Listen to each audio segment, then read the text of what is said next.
Les flics estimés à 10 000, 10 sur les 5 000. Alors dites-moi, qu'est-ce que vous faites ici en fait?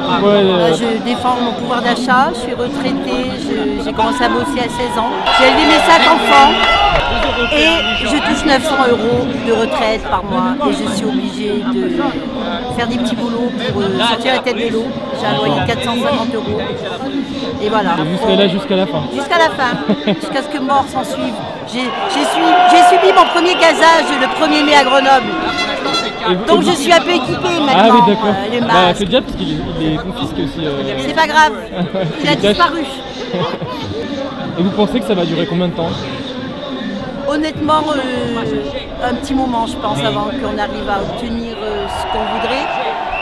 Mais là, avec l'histoire de la salpêtrière, il y en a un qui est mal barré, donc on attendait ça. Il s'est piégé tout seul, donc nous, c'est bon pour nous. S'il avait accepté le dialogue, peut-être qu'on n'en serait pas là aujourd'hui, mais il nous dénigre tellement, voilà, donc nous on ne supporte pas ça. C'est un affront, voilà.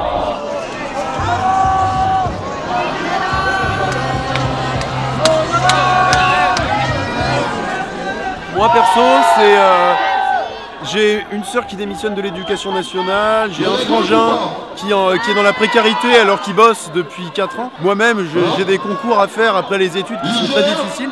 Et je constate que dans tous les secteurs, c'est pas les gens qui ont la maîtrise et la compétence qui gèrent leur secteur. C'est des bourgeois, des capitalistes qui sont hors du monde. Et du coup, ça me semble nécessaire de donner un coup de pied dans la fourmilière. Et j'ai l'impression qu'il n'y a que les gilets jaunes qui donnent quelque chose. Il n'y a que les gilets jaunes qui durent 5 mois. Il n'y a que les gilets jaunes qui rassemblent autant de profils différents. Et ça, cette richesse-là, moi, elle m'apprend beaucoup. Et elle me donne envie de continuer.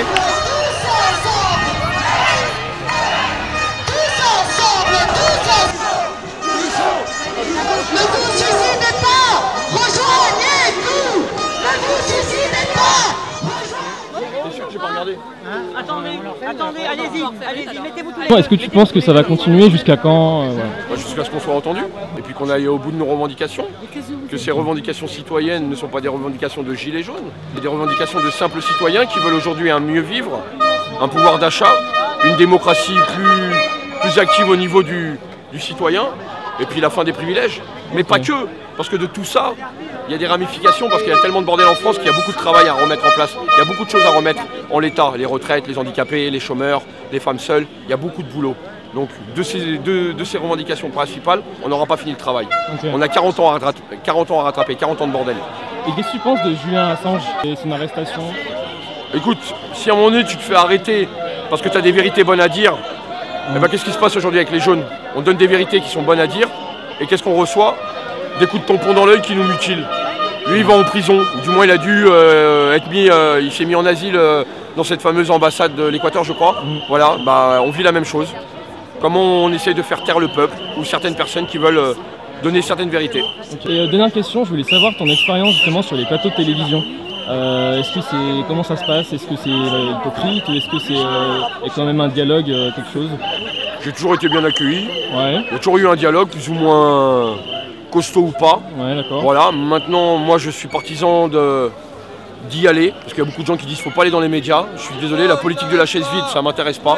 Okay. Puis à un moment donné, quand on se fait insulter à longueur de journée, il est bon d'aller y répondre 10 minutes. Okay. D'accord? Pour leur montrer qu'on n'est pas des connards, qu'on n'est pas des terroristes, qu'on est des simples citoyens en colère qui revendiquons un mieux vivre. Et ça, il faut juste leur faire comprendre qu'on n'est pas des méchants. D'accord? C'est nous qui faisons vivre la France et on les fait vivre aussi, ces gens-là, à les regarder, qu'ils ne l'oublient pas non plus. Merci beaucoup. Merci à toi. Prends soin de toi.